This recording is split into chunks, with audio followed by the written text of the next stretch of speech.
Hello everyone, आप सभी का हमारे चैनल पर स्वागत है। आज हम आपकी क्लास 8 की मैथ का डैश वर्क जिसका लास्ट मॉडल पेपर जो कि आपका 8th मॉडल पेपर है उसे सोल्व करेंगे और मैं पूरी कोशिश करूंगा कि आपको 100% मैं समझा सकूं।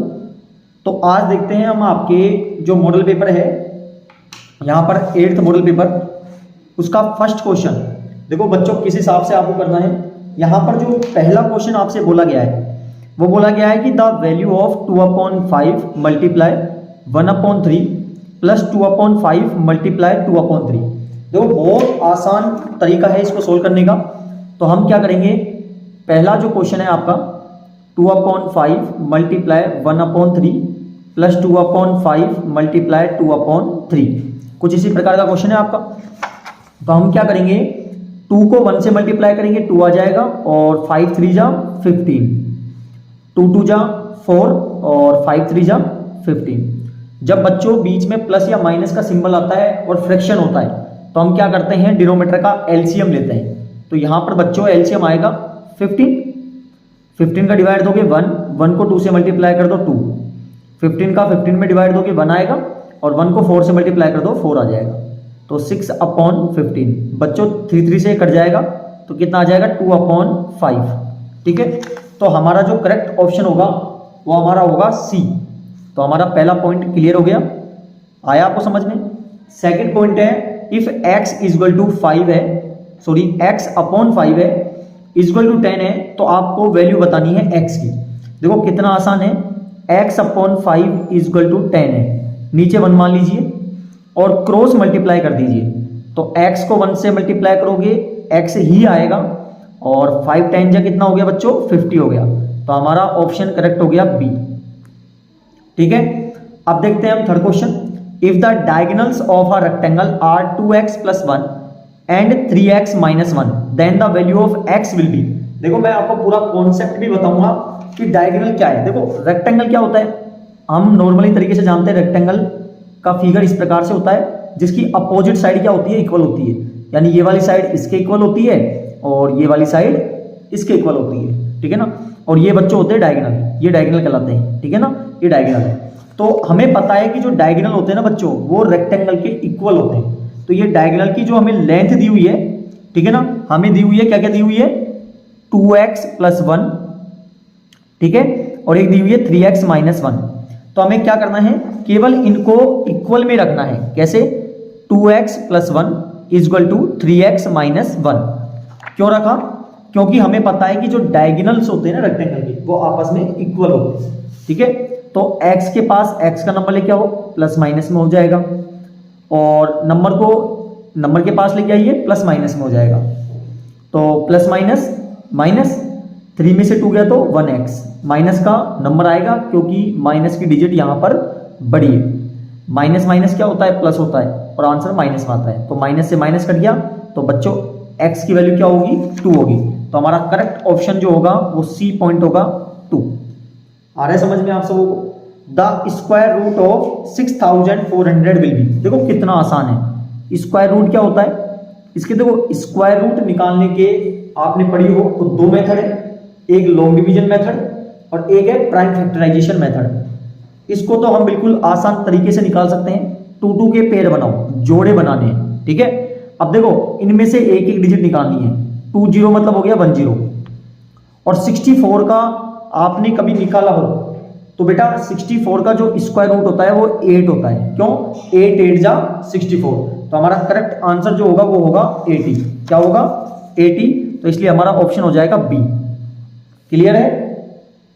अब देखिए हमारा fifth question, what is the smallest natural number. देखो नेचुरल नंबर क्या होता है, नॉर्मली तरीके से नेचुरल नंबर वो नंबर होते हैं बेटा जो 1 से स्टार्ट होते हैं। ठीक है ना, 1 2 3 4 5 इस प्रकार के जो नंबर होते हैं वो नेचुरल नंबर्स कहलाते हैं। By which when multiply by 392 the product is a perfect cube. देखो जब मल्टीप्लाई करने के लिए बोल रहा है पहले हमें क्या करना है, इसका प्राइम फैक्टराइजेशन मेथड करना है। 392 का हम प्राइम फैक्टराइजेशन मेथड निकालेंगे, जिस प्रकार हम एलसीएम निकालते हैं उसी प्रकार करेंगे। तो 1 और 9 और 6, ठीक है ना, फिर 2 का दोगे कितना आएगा 98 आ जाएगा। फिर 2 का दोगे 49 आएगा, फिर 7 का दोगे 7 आएगा, और 7 का दोगे 1 आएगा। ठीक है बच्चों, अब हमें क्या करना है, यहाँ पर हमसे यहाँ पर पूछा है कि हम किस नंबर से मल्टीप्लाई करें। अब बेटा क्वेश्चन पढ़ो एक बार, क्या बोला है, परफेक्ट क्यूब बन जाए। क्यूब का मतलब होता है 3 3 के पेयर, इसका पेयर बन गया। अब इसका पेयर बनाने के लिए कम से कम एक साथ यानी 1 7 की हमें जरूरत पड़ेगी, क्योंकि इसका तो बन गया, इसका नहीं है, तो हमें क्या चाहिए, एक 7 चाहिए। यदि हम 7 से मल्टीप्लाई कर दें तो हमारे पास परफेक्ट क्यूब बन जाएगा। तो इसका मतलब इसका करेक्ट ऑप्शन होगा डी, तो ये हमारा डी हो गया। ठीक है, अगला, the market price of a pair of jeans 220, 20% discount दिया गया है और प्राइस पे ही दिया गया है 220 पर, तो आपको सेलिंग प्राइस बताना है क्या होगा। देखो बहुत आसान है ये भी। तो देखिए जब डिस्काउंट दोगे तो सीधी सी बात है मूल्य आपका घटेगा, जो मार्केट प्राइस है उस पर। तो 220 मल्टीप्लाई, क्योंकि 20% का दिया है तो 100% में से 20 माइनस करोगे कितना आएगा, 80। तो 80 हो गया, और परसेंट हटके बेटा नीचे जो डिनोमिनेटर में आता है वो 100 आता है, तो इसलिए हमारा करेक्ट ऑप्शन होगा सी। ठीक है, नेक्स्ट पॉइंट है हमारा 7, मल्टीप्लाई x माइनस एक्स की power cube and minus x की पावर 2। देखो ध्यान से समझिएगा, मल्टीप्लाई करना है आपको, कितना आसान तरीका है। यहाँ पर मल्टीप्लाई करना है हमें माइनस एक्स की पावर क्यूब और माइनस एक्स की पावर 2। तो हमें मल्टीप्लाई करने के लिए केवल कुछ नहीं करना, x को कॉमन लो, ले लिया, इस x का मतलब है 1, यानी कि ये 1 यहाँ पर वैल्यू है x की, यहाँ पर 3 है, यहाँ पर 2 है, सबों को ऐड कर दो, कितना हो गया, 6 हो गया। क्लियर है। अब देखो यहाँ पर जो माइनस है वो 3 और 2 5 में है, जब ओड नंबर में है तो हम यहाँ क्या लगा देंगे, माइनस लगा देंगे, तो हमारा आंसर हो जाएगा माइनस एक्स की पावर 6। तो ये देखिए कहां पर है, ये डी ऑप्शन हो जाएगा, तो यहां पर हम लिख देंगे डी ऑप्शन। ठीक है, द वैल्यू ऑफ 5 की पावर 0 प्लस 4 की पावर 0 प्लस 3 की पावर 0। बच्चों किसी की भी पावर 0 होती है, ठीक है ना, तो हम क्या करते हैं, उसको हम सोल्व करने के लिए 5 की पावर 0 मतलब 1 हो गया, 4 की पावर 0 मतलब 1 हो गया, और 3 की पावर 0 मतलब 1 हो गया। क्योंकि जब पावर 0 दी होती है तो आपको 1 मानना है, चाहे वो अल्फाबेट में हो चाहे नंबर्स में हो। ठीक है, तो कितना आंसर हो गया, 3। तो हम यहाँ पर लिख देंगे सी ऑप्शन हो जाएगा हमारा 3। ठीक है, अब देखिए what is the multiplicative identity of rational number. देखो आपको क्या बताना है कि मल्टीप्लेटिव जो आइडेंटिटीज होती है रेशनल नंबर की। देखो मल्टीप्लेटिव आइडेंटिटी क्या होती है, जैसे हम 2/6 है, तो इसको जब मल्टीप्लाई करेंगे तो मल्टीप्लेटिव मतलब होता है रिवर्स करना। रिवर्स का मतलब क्या हो गया, 2/6 का रिवर्स क्या होता है, 6/2। तो आप 6 से 6 काटोगे, 2 से 2 काटोगे, कुछ नहीं बचा, देखो क्या बचेगा मल्टीप्लाई में, 1 बचेगा। तो इसलिए इसकी मल्टीप्लेटिव जो आइडेंटिटीज होती है ना बेटा, वो होती है 1। तो हमारा करेक्ट ऑप्शन होगा इसका 1 हो जाएगा। ठीक है, अब नेक्स्ट जो हमारा 10th क्वेश्चन है, पूरी उम्मीद है आपको समझ आ रहा होगा। और 10th है हमारे पास, सोल्व द इक्वेशंस। हमें जो ये इक्वेशन दी हुई है, जो समीकरण हमें दिया हुआ है, इसे हमें सोल्व करना है। तो देखिए हम किस प्रकार करेंगे, यहाँ पर है x/2 minus 1/5 is equal to x/3 plus 1/4। देखो मैंने अभी बताया था आपको, जब बीच में प्लस या माइनस दिया हो तो हमें क्या करना है, केवल और केवल हमें यहाँ पर इस प्रकार से एलसीएम लेना है। तो 2 का और 5 का जब आप एलसीएम लोगे बच्चों 10 आएगा, और यहाँ पर एलसीएम लोगे 12 आएगा। ठीक है, 2 का डिवाइड 10 में 5 को x से मल्टीप्लाई कर दो, 5x। 5 का इसमें डिवाइड दीजिए 2, और 2 1 जा क्या हो गया, 2 हो गया। 3 का डिवाइड 12 में 4 को x से करोगे 4x आ जाएगा, और 4 का डिवाइड 12 में दोगे 3, और 3 1 जा हो जाएगा 3। बच्चों कभी भी माइनस मत कर देना, क्यों, क्योंकि ये एक अल्फाबेटिक नंबर है और ये ओनली नंबर्स है। तो अल्फाबेटिक में से न तो नंबर ऐड होता है न सब्ट्रैक्ट होता है, ये बात ध्यान रखना है। न तो आप ऐड करोगे न उसको सब्ट्रैक्ट करोगे। हाँ ये तब हो सकता था तब यहाँ पर भी x दिया होता, तब हम 5 में से 2 को माइनस कर देते, यहाँ पर नहीं होगा, ध्यान रखना। तो हम यहाँ पर कर देंगे क्रॉस मल्टीप्लाई, यानी 12 को मल्टीप्लाई कर देंगे हम 5x माइनस 2 से, और 10 को मल्टीप्लाई कर देंगे हम 4x प्लस 3 से। तो 15 5 जा कितना हो गया, 60 हो गया। 12 2 जा कितना हो गया, 24 हो गया। और 10 4 जा कितना हो गया, 40। और 10 3 जा कितना हो गया, 30। ये डिजिट बेटा ब्रैकेट के अंदर जो भी डिजिट है ना उनसे मल्टीप्लाई होने वाली है, ठीक है ना। तो हम क्या करेंगे, 60x लिख देंगे, x के पास x का नंबर लेके आओ, तो प्लस हो जाएगा बच्चों माइनस में। नंबर को नंबर के पास ले आओ, माइनस किस में हो जाएगा, प्लस में हो जाएगा। ठीक है, तो यहां पर हो गया 20x इक्वल टू कितना हो गया 54। अब आप x को बाहर कर दो, मल्टीप्लाई किस में चल जाएगा आपका, डिवाइड में चला जाएगा। ठीक है, तो x इक्वल टू बच्चों 2 से कट जाएंगे तो कितना आ जाएगा 27/10। तो हमारा करेक्ट ऑप्शन हो जाएगा x इक्वल टू 27/10।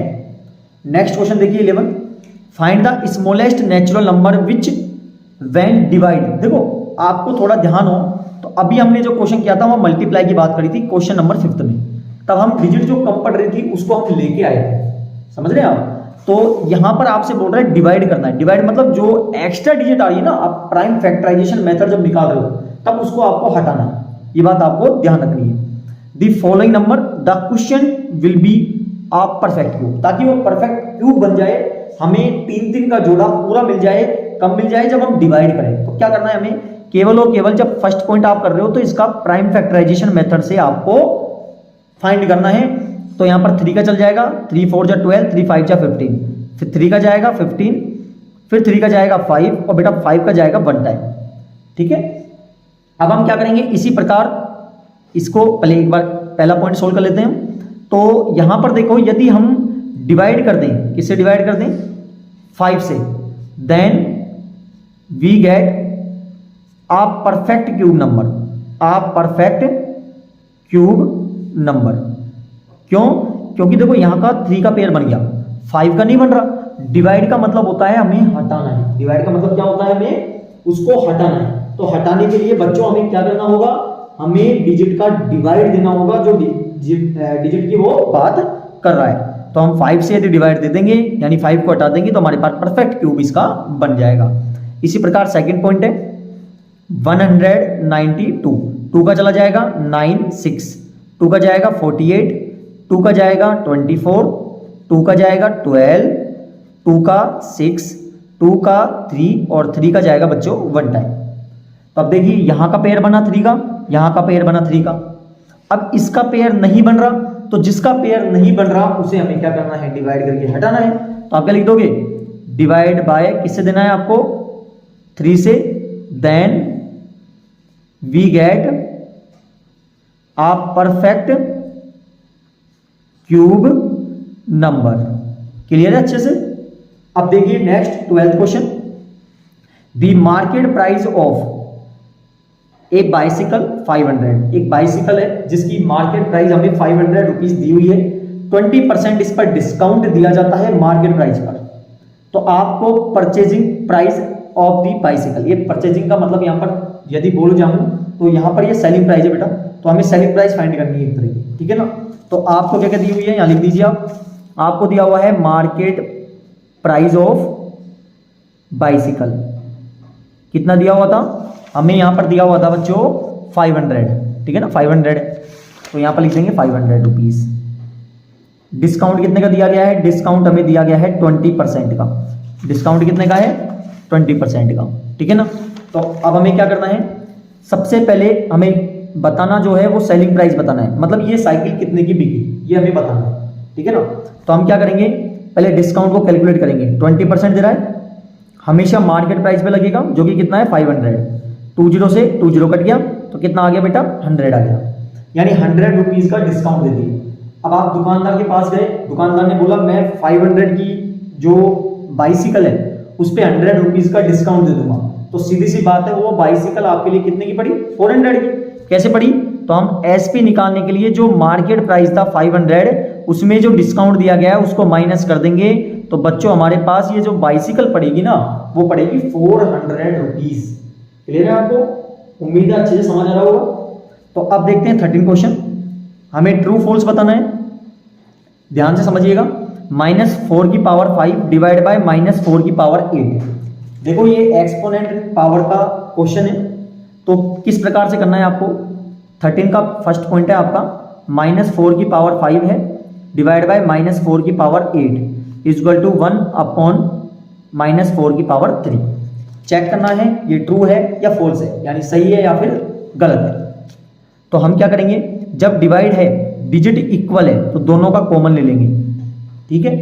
डिवाइड होने पर बच्चों ध्यान रखना, जब डिजिट इक्वल होगी और आपके यहाँ पर बीच में डिवाइड होगा तो बच्चों पावर जो होती है वो माइनस हो जाती है, और डिवाइड की जगह मल्टीप्लाई होता तो हम पावर को क्या कर देते, प्लस कर देते, ध्यान रखना, ठीक है।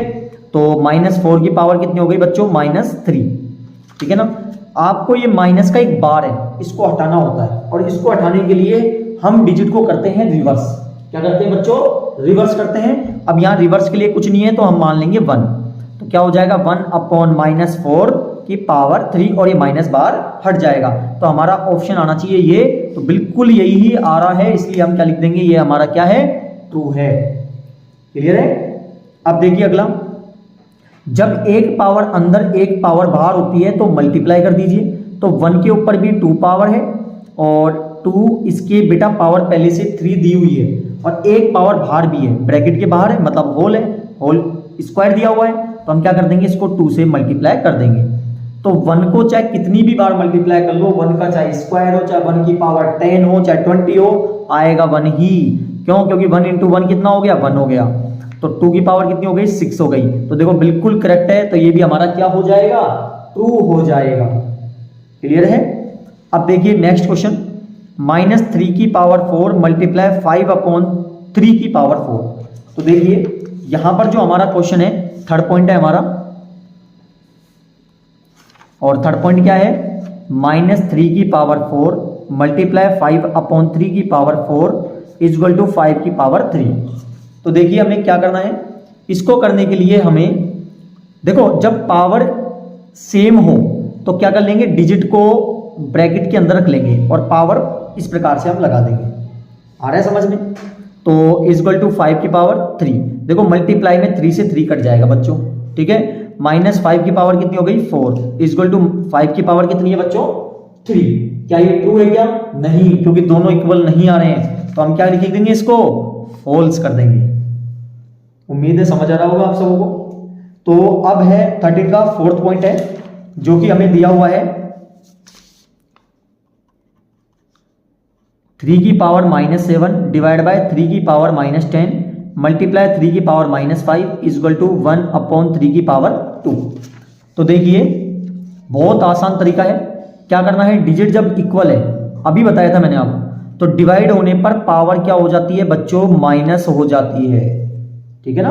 पावर क्या हो जाती है, माइनस, मल्टीप्लाई 3 की पावर -5, ठीक है। अब क्या करेंगे, -7 माइनस माइनस क्या हो जाएगा, प्लस हो जाएगा, मल्टीप्लाई 3 की पावर -5, ठीक है बच्चों। अब आगे 3 माइनस प्लस क्या होता है, माइनस होता है, 10 में से 7 गया तो 3 प्लस का बचेगा, 3 की पावर -5। अब देखो मल्टीप्लाई है, डिजिट सेम है, तो कॉमन ले लेंगे। मल्टीप्लाई होने पर पावर होती है बच्चों प्लस होती है, क्या होती है, प्लस। डिवाइड होने पर माइनस होती है, और मल्टीप्लाई होने पर प्लस होती है। तो 3 की पावर कितनी हो जाएगी, 3 प्लस माइनस माइनस, तो माइनस की 2 आ जाएगा। मैंने अभी बताया था आपको, माइनस बार हटाना पड़ेगा, तो हम क्या कर देंगे, नीचे 1 मान के डिजिट को कर देंगे रिवर्स, ठीक है ना। तो या तो इस प्रकार लिख दीजिए, या फिर 1/3 की पावर 2 लिख दीजिए, बात एक ही है। तो आपका देखो करेक्ट ऑप्शन है कि नहीं है, बिल्कुल करेक्ट है, तो हम कर देंगे इसको ट्रू, ठीक है। यहां तक का। अब अगला जो क्वेश्चन है, यहां पर आपको फिल इन द ब्लैंक्स बनने हैं। This sum of all exterior, exterior मतलब होता है बेटा बाहर के जितने भी एंगल होते हैं, रेगुलर पॉलीगन। रेगुलर पॉलीगन यदि मैं समझाऊं थोड़ा आपको, ये थर्ड चैप्टर है आपका, तो रेगुलर मतलब होता है कि ऐसा पॉलीगन जो डायग्राम कोई सा भी हो सकता है, तो उस डायग्राम में सभी साइड और एंगल हमारे जब इक्वल होते हैं ना, तब उसको हम बोलते हैं रेगुलर पॉलीगन, याद रखना, ठीक है ना। तो जिसकी साइड एक्स है, तो बेटा जब सम आपको बताना है, मैं एक बात बता दूं, कोई सा भी पॉलीगन हो, चाहे वो रेगुलर हो चाहे इरेगुलर हो, उसके एक्सटीरियर एंगल का हमेशा सम जो होगा ना, वो आपके 360 डिग्री होगा, याद रखना, ठीक है ना। और इंटीरियर का क्या होता है, इंटीरियर का फॉर्मूला जो होता है ना, उससे आप इस प्रकार सोल्व कर सकते हो, इस फॉर्मूले से। देखो एक्सटीरियर फिक्स है, वो 360 रहेगा, चाहे कोई सा भी फिगर हो, ठीक है ना। और इंटीरियर का यदि आपसे पूछे तो बेटा इस फॉर्मूले से आपको कैलकुलेट करना पड़ेगा। एन मतलब होता है नंबर ऑफ साइड, तो यहां पर 4 है, उसको रख देना और आपका आंसर आ जाएगा, ठीक है ना। अगला एक क्वाड्रिलेटर, क्वाड्रिलेटर मतलब होता है जिसकी 4 भुजाएं होती हैं, ठीक है ना, कुछ भी हो सकता है, ट्रेपेजियम हो गया, रोम्बस हो गया, रेक्टेंगल हो गया, स्क्वायर हो गया, काइट हो गया, इस प्रकार से क्वाड्रिलेटरल कुछ भी हो सकता है। Whose diagonal bisect each other, जिसके डायगोनल बाइसेक्ट करते हैं, बाइसेक्ट का मतलब क्या होता है, उनको बराबर भागों में बांटते हैं जब काटते हैं तब, and each other perpendicularly, perpendicular मतलब हो गया जहां पर 90 डिग्री का एंगल बनता हो, ये बात ध्यान रखनी है आपको। 2 ऑप्शन दिए हुए हैं, रेक्टेंगल और स्क्वायर। देखो मैं समझाता हूं, यहां पर स्क्वायर होगा, इसका रीजन क्या है, स्क्वायर में क्या होते हैं कि जो डायगोनल होते हैं ना, जब डायगोनल आपस में काटते हैं तो ये वाला पार्ट इसके बराबर होता है, ये वाला पार्ट है जो इसके बराबर हो जाता है। तो बाइसेक्ट का मतलब क्या हो गया, ये पोर्शन इसके इक्वल, ये पोर्शन इसके इक्वल। और परपेंडिकुलर का मतलब हो गया काटने पर 90 डिग्री का एंगल बनाए, मतलब यहां 90 बनेगा, यहां 90 बनेगा, यहां 90 बनेगा, यहां 90 बनेगा। तो बच्चों करेक्ट ऑप्शन जो होगा ना वो हमारा होगा स्क्वायर। क्लियर है? नेक्स्ट देखिए, all the sides of a square are, ये तो बच्चों को पता है बेटा, 4th 5th वाला बता देगा कि स्क्वायर की सभी साइड क्या होती है, इक्वल होती है, बराबर होती है, सभी लेंथ बराबर होती है स्क्वायर की साइड में, ठीक है ना। The blank of a rectangle are equal. अच्छा, अब आपसे क्या बोल रहा है कि जो लेंथ है, देखो साइड तो इसकी सभी बराबर नहीं होती है, अपोजिट साइड बराबर होती है रेक्टेंगल की। तो जो डायगोनल्स होते हैं ना इसके, जो डायगोनल्स होते हैं बच्चों, डायगोनल जो होते हैं रेक्टेंगल के, वो आपस में क्या होते हैं, इक्वल होते हैं, ध्यान रखना। समझ बैठ गया? तो इस प्रकार हमारा 14th क्वेश्चन भी कंप्लीट हो गया। नेक्स्ट देखिए 15th क्या है, हमें मैच करना है। अब मैच कैसे करेंगे हम, यहां पर दिया हुआ है सेक्शन ए और सेक्शन बी दिया हुआ है, ठीक है। तो आपको क्या दिया हुआ है, जो 4p है ये कोमा है, q प्लस r है, ठीक है ना। और हमें प्रोडक्ट मतलब होता है मल्टीप्लाई, यानी इनको गुणा करना एक तरह से। अब देखो कैसे करोगे आप, तो हमें गुणा करने के लिए यहां पर जो दिया गया है, ए ऑप्शन है हमारा पहला, 4p, q प्लस r, ठीक है ना। तो 4p को मल्टीप्लाई करेंगे हम q प्लस r से, बहुत इजी है, ध्यान से समझना। तो 4 का 4 आ जाएगा, p को हमें q से करना पड़ेगा, तो p को q से करोगे क्या आ जाएगा, pq आ जाएगा, 4 और p और यहां पर हो जाएगा r, ठीक है। तो बच्चों आगे हम क्या करेंगे, अब जो हमारा करेक्ट ऑप्शन यहां पर देखिए, कुछ है क्या हमारा, 4pq प्लस 4pr, बिल्कुल है। तो बच्चों इसका जो आंसर होगा ये 4th वाला होगा, ठीक है ना। अब आपको मैं बता दूंगा फील कैसे करना है एग्जाम में, अभी बताता हूं अभी। अब बी पॉइंट है, A B minus B, A B को मल्टीप्लाई करना है ए माइनस बी से। तो देखो ए कितने टाइम हो गया, 1 और 2, बी और ए और बी कितने टाइम हो गया यहाँ पर 2। तो अब ये देखो कहीं ऑप्शन है क्या, बिल्कुल है, 3rd ऑप्शन है, तो इसका ऑप्शन हो जाएगा 3rd, ठीक है। अब a प्लस बी को हमें मल्टीप्लाई करना है किससे, 7a स्क्वायर बी स्क्वायर से।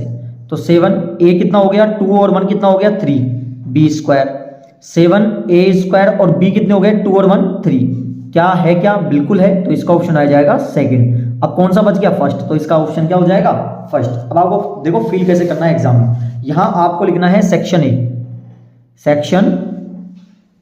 ए और यहां लिखना है सेक्शन बी,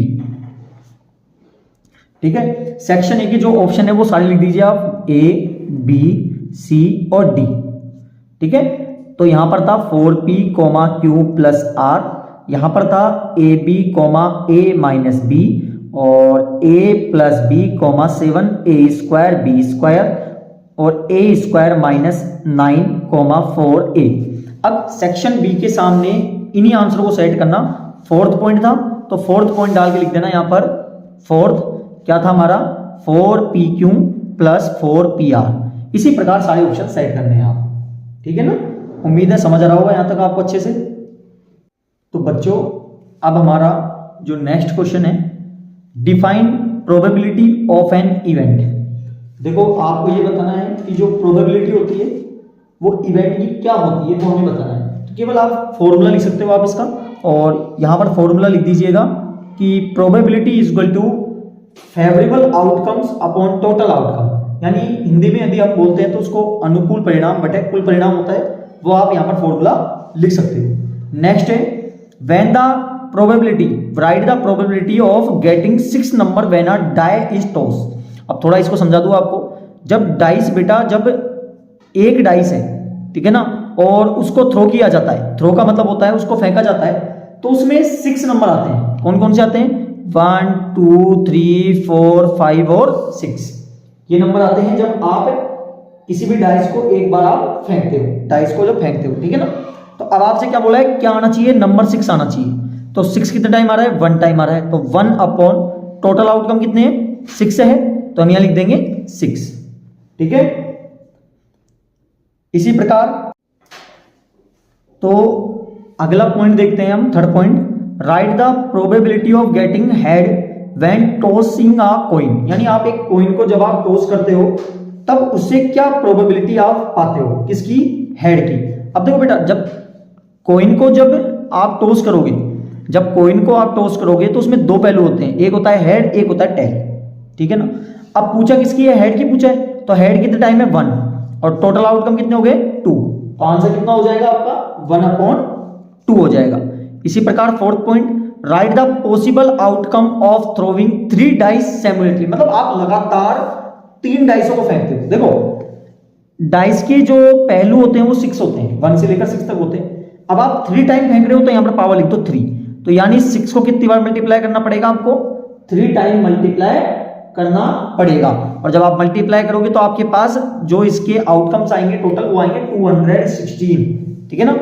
अब नेक्स्ट देखिए, find the square root of 5929 by prime factorisation method. Prime factorisation method से आपको इन संख्याओं का क्या ज्ञात करना है? आपको स्क्वायर रूट फाइंड करना है। तो देखिए 5929, देखो 2 का नहीं जाएगा, 3 का नहीं जाएगा, 4 का नहीं जाएगा, 5 का नहीं जाएगा, 7 का, 6 का नहीं जाएगा, 7 का जाएगा, और 7 का जाएगा कितने टाइम? 847। फिर 7 का जाएगा कितने टाइम? 121। फिर 11 का जाएगा 11, और 11 का चला जाएगा 1 टाइम। तो स्क्वायर रूट जो निकला है वो 7 × 7 × 11 × 11। स्क्वायर रूट का मतलब प्राइम फैक्टराइजेशन मेथड में 2 के आपको पेयर बनाने होंगे। तो यहां से निकलेगा 7 और यहां से निकलेगा 11, तो कितना आ जाएगा? 77। तो ये हमारा करेक्ट ऑप्शन हो जाएगा, ठीक है ना। अब नेक्स्ट देखिए 18 क्वेश्चन क्या है? RIC is a rhombus. Rhombus क्या होता है बेटा? जिसकी ऑल साइड्स आर इक्वल, ठीक है ना, और डायगोनल जो होते हैं वो बाइसेक्ट करते हैं आपस में। Find the value of x y z and confirm your answer. और आपको कंफर्म भी करना है आंसर को। तो देखो बहुत आसान क्वेश्चन है, हमें क्या करना है यहाँ पर? हमें इस क्वेश्चन को करने के लिए यहां पर ध्यान से समझिएगा कि जो हमारा डायगोनल क्या होते हैं कि जो EO है वो बराबर होता है OI के। तो x = हो जाएगा 5, ठीक है ना, क्योंकि डायगोनल क्या होते हैं? बाइसेक्ट करते हैं। यानी ये वाला पार्ट यहां से यहां तक का और यहां से यहां तक का ये बराबर है, इसी प्रकार यहां से यहां तक का और यहां से यहां तक का ये बराबर है। तो इसी प्रकार आपका OC बराबर हो जाएगा OR। तो OC कितना है? 12, और OR कितना है? y। तो y बराबर हो जाएगा 12, ठीक है। यहां तक। अब आगे आपसे क्या बोला है यहाँ पर कि हमें ये कंफर्म करना है, ये आंसर हमारा जो 13 आया है, तो हम कंफर्म कैसे करेंगे? तो देखिए कैसे करते हैं। यहां पर यदि आप ध्यान दें तो रोम्बस जब डायगोनल जो होते हैं वो बाइसेक्ट करते हैं और साथ में परपेंडिकुलर बनाते हैं, मतलब 90 डिग्री का एंगल बनाते हैं। तो यहां पर जब 12 है और यहां पर हमारा क्या हो जाएगा? 5 हो जाएगा, ठीक है ना, यहां तक का। अब हम क्या करेंगे? यहां पर लगाएंगे पाइथागोरस थ्योरम। पाइथागोरस थ्योरम क्या होती है कि जब एक ट्रायंगल हो और वहां पर 90 डिग्री का एंगल बने तो बच्चों वहां पर हम पाइथागोरस जो थ्योरम होती है उसको लगा सकते हैं। तो 90 डिग्री के सामने वाली साइड कहलाती है हाइपोटेन्यूस, ये आपकी होती है परपेंडिकुलर, और ये होती है आपकी बेस। तो फॉर्मूला क्या होगा? हाइपोटेन्यूस का square = perpendicular square plus base का स्क्वायर। तो हाइपोटेन्यूस हम इसी प्रकार लिख देंगे, परपेंडिकुलर कितना है हमारा? 12, और बेस कितना है हमारा? 5, ठीक है ना। तो हाइपोटेन्यूस स्क्वायर = 12 का स्क्वायर मतलब हो गया 12 × 12, तो कितना आएगा? 144। 5 × 5 कर दो 25, तो h स्क्वायर = कितना हो गया? 169। अब यहां से स्क्वायर हटाओगे सामने लग जाता है बच्चों रूट, अंडर रूट बोलते हैं, स्क्वायर रूट भी बोलते हैं इसको। तो स्क्वायर रूट निकालने के लिए एलसीएम लेके 2 के जब आप पेयर बनाओगे तो बच्चों आएगा 13 सेंटीमीटर। तो हमारे 13 सेंटीमीटर आया कि नहीं आया? आ गया ना। तो रोम्बस की सभी साइड क्या होती है बेटा? इक्वल होती है। तो ये भी 13 हो जाएगा, ये भी 13 हो जाएगा, और देखो हमारा आंसर भी कंफर्म हो गया क्योंकि हमें लाना है कितना था? 13 लाना था, ठीक है ना। अब मुझे पूरी उम्मीद है बच्चों आपको अच्छे से समझ आया होगा। तो हम इसको 2 पार्ट में समझेंगे। पहला पार्ट आज हम 18 क्वेश्चन तक कंप्लीट करते हैं। नेक्स्ट पार्ट में हम बाकी के जो क्वेश्चन बचे हुए हैं उनको करेंगे और मुझे पूरी उम्मीद है आप सभी बच्चों को अच्छे से समझ आया होगा। फिर भी कोई डाउट रहता है तो आप कमेंट बॉक्स में कमेंट कर दीजिएगा। थोड़ा डाउट अगले जब हम कॉन्सेप्ट तैयार करेंगे तब आपको समझाने की कोशिश जरूर करेंगे, ठीक है। और जिन्होंने चैनल को सब्सक्राइब नहीं किया है बच्चों, चैनल को सब्सक्राइब कर लें। आपके जो क्वेश्चंस है मैथ के और भी शानदार कॉन्सेप्ट हम लेके आने वाले हैं। तो बहुत बहुत धन्यवाद आपका वीडियो देखने के लिए, बहुत बहुत धन्यवाद।